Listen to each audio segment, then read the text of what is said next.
죽어서 가는 고통의 육도인 회색에 육도 윤회가 슬프기 짝이 없구나. 손자가 할머니를 신부로 맞이하고 소와 양이 상석에 앉아있는데 여섯 친족이 소단에서 끓고 있네 그려. 무한산 대사, 중국 당나라 때 유명한 한산 대사가 육도윤회에 얽힌 기막히고도 슬픈 현실을 노래한 시입니다. 이 시에는 이런 사연이 전해옵니다. 세간의 한 집에서 신부를 맞이하여 혼례를 올리고 잔치를 베푸는데 그 신부는 과거생의 신랑의 할머니였습니다. 연회석에 앉아 주육을 먹는 빈객들은 과거생에 그 집의 가축이었으며 현재 소단에 요리된 고기들은 모두고 가문의 친족들이 환생한 가축의 고기였다고 합니다. 이 이야기의 사실 여부를 떠나서 죽어서 가는 육도윤회에 세계가 분명히 있다는 것을 말씀드리고 싶습니다. 그렇기 때문에 위와 같은 기막힌 일이 벌어지지 않는다고 더 할 수 없습니다. 육도윤회 세계는 지옥, 악귀, 축생, 인간, 아수라, 하늘, 세계의 여섯 세계를 말합니다. 사람이 죽으면 절대다수 지옥으로 갑니다. 중생은 다겁생 동안 지은 태산 같은 죄업 때문에 숙명적으로 사막도 중심의 윤회를 할 수밖에 없습니다. 참으로 안타까운 사실입니다. 영산불교에서 말하는 육도윤회 세계는 경전상이나 기전, 불교와 큰 틀에서 차이가 없지만 영산불교는 하늘세계를 실제와 맞게 분류하였고 아수라 세계에 대한 정의도 정확히 하였습니다. 별에서 사는 기체인간의 존재를 처음으로 밝혔고 지옥도 5등급으로 분류하는 등 전체적으로 윤회세계의 실상을 보다 명확하게 정리하면서 구체화하였습니다. 지옥세계는 시방연회불 지장보살님이 관장하는 곳으로 영계의 남방 지장궁 옆에 있습니다. 붓다의 경지에 가야 지옥의 실상을 완전히 볼 수 있습니다. 지옥의 공기는 탁하고 안개 긴 날처럼 음산하고 기차 화통속같이 답답합니다. 지옥은 오합 등에 중죄를 지은 사람이 가는 곳으로서 형벌이 가장 무서운 곳부터 차례로 국무간지옥, 무간지옥, 중지옥, 하지옥, 대기지옥의 다섯 등급으로 분류합니다. 중지옥 이상은 영체가 혼절할 정도로 가혹한 형벌이 자동으로 집행되며 대기지옥은 벌이 없습니다. 극심한 고통으로 인해 자기가 누구인지도 모릅니다. 우리 부처님께서도 가련하고 불쌍해서 눈물을 흘리실 정도입니다. 지장경에는 지옥의 종류와 형벌받는 모습이 구체적으로 나옵니다. 지옥의 벌이 끝나면 보통 아기세계나 축생으로 떨어져 극과 벌을 받게 됩니다. 아기세계는 생전에 극히 인색하고 간탐과 질투가 많은 사람이 가는 곳으로서 배는 엄청나게 크고 목구멍은 너무나 작습니다. 기아와 목마름에 고통이 극심한 곳입니다. 물이나 음식이 들어가면 불로 변해버려 굶주림 속에서도 먹을 수가 없습니다. 축생계는 생전에 어리석고 게으르거나 삿된 견해에 빠진 사람, 음란한 성생활을 한 사람이라는 세계입니다. 돼지부터 시작하여 12띠를 돌게 되는데 개를 끝으로 사람 몸을 받아오는 것이 보통입니다. 한 동물로 여러 생을 살기도 합니다. 인간 세계는 사바세계에 있는 우리들 세계입니다. 인간은 지은 업에 따라 제3명의 인격 등의 모든 면에서 천차만별의 생을 누립니다. 사바세계는 마장이 거미줄처럼 얽혀있지만 그것 때문에 오히려 수행의 적지가 됩니다. 어떤 업과 인연을 짓느냐에 따라 미래 수많은 생의 운명이 결정되는 매우 중요한 곳입니다. 그래서 우리 부처님께서 남선부주의 교주로 계십니다. 우리가 사는 세계와는 조금 다르지만 하늘의 별들에는 기체인간이 살고 있습니다. 기체인간들 중에는 사람인 듯, 짐승인 듯한 여러 모습과 다양한 색깔을 가진 온갖 종류의 사람들이 있다고 치성광열의 부처님께서 말씀하셨습니다. 기체인간들이 사는 세계인 수많은 별들마다 왕이 있고 그 모든 왕들을 북두칠성의 일곱보살이 관장하고 있으며 이 일곱보살을 총괄하시는 부처님이 금륜복의 치성광열의 부처님이십니다. 이 부처님은 북두칠성의 세 번째 별인 녹전성에 주하고 계십니다. 아수라 세계는 욕계 일하는 하품 정도에 해당하는 별도의 하늘로서 생전에 복을 많이 지었으나 속내는 마음 질투심으로 인해 싸움을 많이 한 사람이 가는 곳입니다. 다툼이 많지만 부유다복한 곳입니다. 하늘 세계는 욕계 하늘과 성중 하늘이 있습니다. 욕계 하늘은 1에서 6하늘이 있으며 각 하늘마다 부품씩 총 54품이 있습니다. 그 위에 성중 하늘은 1에서 3하늘이 있으며 각 성중 하늘마다 부품씩 총 27품이 있습니다. 이 중 성중 1하늘 1품, 2품은 윤회를 벗어납니다. 욕계 하늘은 죄를 짓지 않고 착한 일을 많이 한 사람이 가는 곳으로 즐거움이 많은 곳입니다. 병도 없고 고통도 없습니다. 일하는 쪽으로 높이 올라갈수록 수명도 길어지고 복도 많이 수용합니다. 하늘의 복이 닿으면 보통 인간으로 오게 됩니다. 불격을 갖춘 최상수보살인 제석전왕이 이어서 하늘을 관장하고 계십니다. 성중하늘은 금강경 의수다원, 사다함, 아나함, 아라한이 가는 하늘로서 여기서부터 성자의 반열에 들어갑니다. 착하게 살면서 불법 공부를 잘해서 어느 정도 선정에 둘 수 있어야 할 수 있습니다.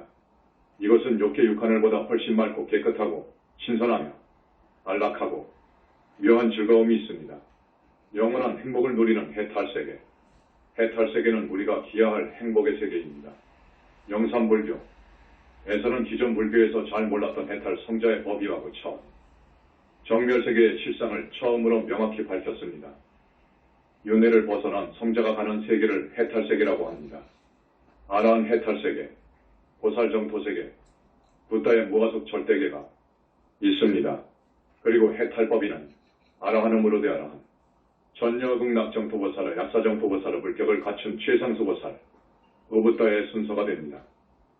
아라한 해탈세계는 윤회를 벗어난 성자가 가는 세계로서 우주본성인 공을 깨친 후 두타행으로 나에 대한 착을 끊어야 이룰 수 있는 자리입니다. 아라한 해탈세계는 두 번, 영체를 하며 영체는 보름달같이 빛이 납니다. 아라한이 되면 마음은 주인이 되어 생각을 부립니다. 그러므로 몸에 대한 애착이 끊어져 탐진의 경계에 걸리지 않습니다. 아라한은 그곳에서 영원히 큰 행복을 누릴 수 있지만 더 높은 해탈세계로 가기 위해 보살이 되기 위해 사람 몸을 받아 오게 됩니다. 사바세계에는 마장이 그물처럼 퍼져 있기 때문에 어쩌다가 실수하면 지옥도 가고 축생도 되는 등 다시 윤회의 늪에 빠질 수도 있습니다.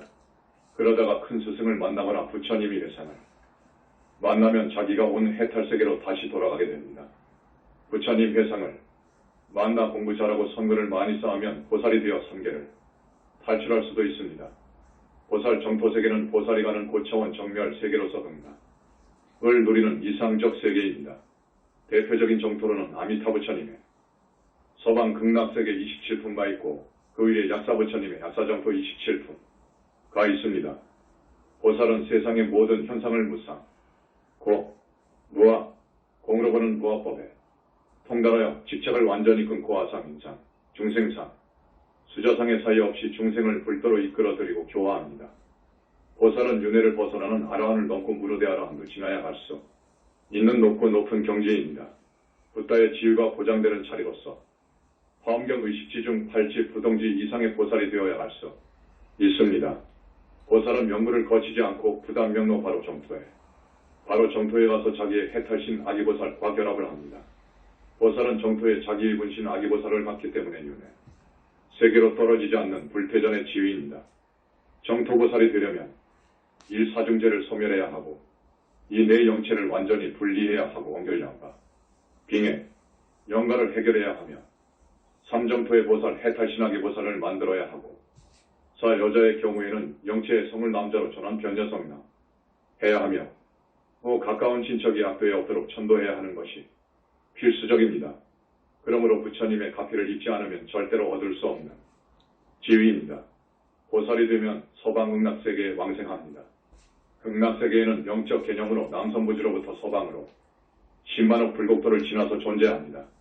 깊은 고요 속에 적정감과 청정함과 온화함으로 충만한 세계입니다. 천상세계보다 수백 차, 배 밝은 자금세계 광명세계입니다. 하늘세계와는 비교가 안 될 정도로 무량한 즐거움을 느낍니다.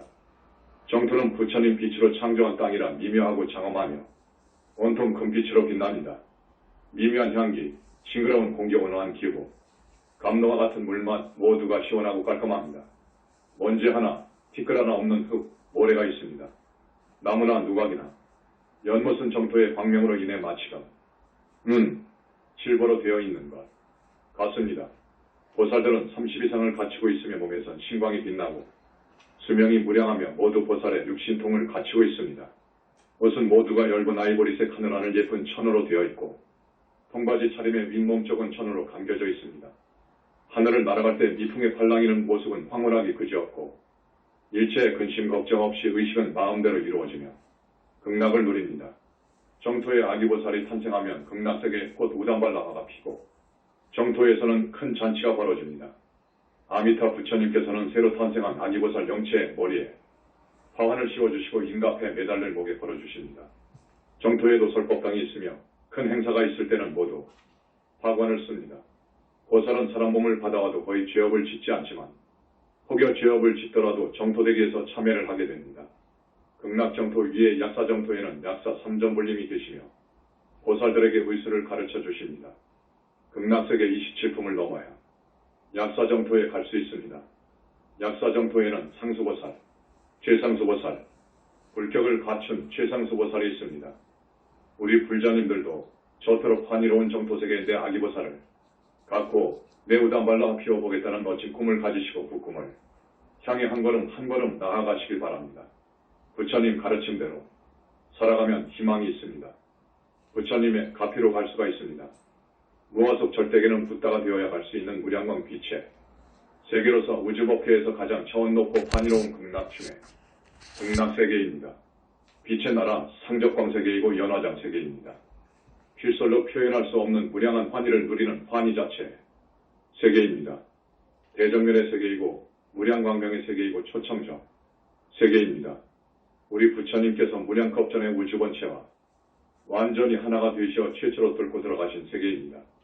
붓다가 되려면 최상수보살이 여러 생에 걸쳐 보여낸 행원과 보시, 지계, 인역, 정진, 선정, 지혜의 육바라미를 완성해야 합니다. 그리고 탐, 진, 지삼독과 108번의 나쁜 습, 기와 그들 찌꺼기까지 모두 녹이고 다겁생의 악연도 모두 단절하고 지혜와 복덕을 완성한 경지에서 부처님의 선택을 받아야 합니다. 대수행자가 붓다가 되기 위한 모든 시험을 통과하고 부처님의 인가가 나면 법보를 관장하시는 보명부처님께서 모든 붓다님들 앞에서 붓다 되었음을 선포합니다. 그런 다음 부처님으로부터 인가증을 받고 삼천대천세계 부처님 대장에 오르게 됩니다.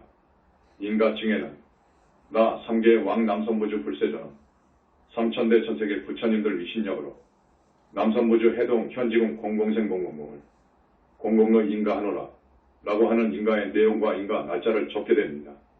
그리고 불세전의 옥새와 좌우부처이신 문수보살님과 보현보살님의 도장을 찍은 인가증을 받게 됩니다. 이러한 사실들은 불과를 증하지 않고서는 도무지 알 수가 없습니다. 이사바세계의 한 분의 붓다가 출세하면 약사궁에 1만 년 만에 한 번 핀다는 만다라와 불화가 피어 그 붓다에 화신 속에 녹아듭니다. 가슴에는 덕상이며 자비를 상징하는 만, 자가 빛나며 미간에서는 다이아몬드 광채가 나옵니다. 붓다는 일체의 지혜와 신통력과 자제하신 위신력을 부족하고 삼천대천세계 모든 중생에게 원하는 대로 복덕을 다 주고도 남을 만큼 우주만한 복덕도 지니고 있습니다. 붓다가 되면 법신불, 고신불, 화신불의 삼신을 구족합니다.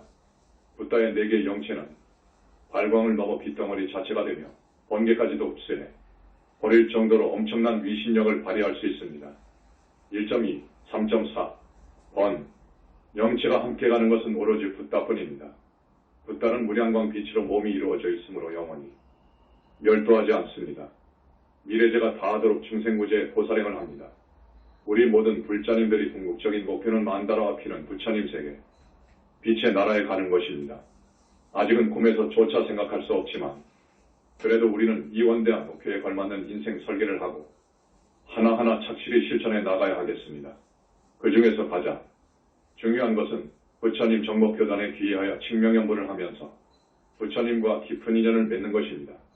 이 올바른 생사관이 주는 의미, 업의 무서움을 알고 착하게 살아라. 생사관이란 나의 실체와 이 세상을 바로 보고 사후 세상의 실상을 정확히 알아서 내가 어떤 삶을 살아야 겠다는 올바른 견해를 확립히는 것을 말합니다. 올바른 생사관이 주는 의미는 연기법이 지배하는 현상세계는 실체가 없는 무상한 존재이고 현생을 살아가는 이 몸 또한 물질과 정신으로 이루어진 실체가 없는 거짓나라는 것이며 인간의 삶은 고통이라는 것입니다. 또한 우리 몸속에는 영원히 죽지 않는 인간의 본체로서 생전, 사후세계를 살아가는 주인공인 영체가 있고 이 몸이 죽으면 지은 업에 따라가게 되는 사후세계가 있음을 말해줍니다. 그리고 우리가 어떤 삶을 살아가느냐 하는 것은 과거 생에 내가 지은 업 인연과 현재 나의 자유의지에 따른 선택에 달려있다는 것을 나의 행복과 불행은 전적으로 나의 책임이라는 것을 일깨워줍니다. 이러한 내용을 토대로 한 불교의 생사관은 한마디로 고통의 윤회세계를 벗어나 영원한 행복이 있는 해탈적 멸세계로 가는 생사관이라 할 수 있습니다. 무엇보다도 올바른 생사가는 업의 과거가 얼마나 무서운지를 알려줌으로써 우리에게 죄 짓지 말고 착한 삶, 도덕적인 삶을 살아야겠다는 마음을 내고 그런 인생관을 갖게 해준다는 것이 우리에게 주는 가장 큰 실천적 의미입니다. 왜냐하면 이것이 곧 행복의 길이기 때문입니다. 앞에서 지옥벌의 무서움을 간략히 살펴보았지만 무량수경에서도 왁과 다섯통과 오소를 말하면서 업의 무서움을 알려주고 있습니다. 오기를 범하여 오와 살생, 도둑질, 싸움, 거짓말, 음주, 외충죄를 지어서 받는 현세에 고통을 다섯통이라 하며 내세에는 지옥에 떨어져 온몸을 큰 불로 태우는 것 같은 고통을 받는다고 해서 소라고 말하고 있습니다.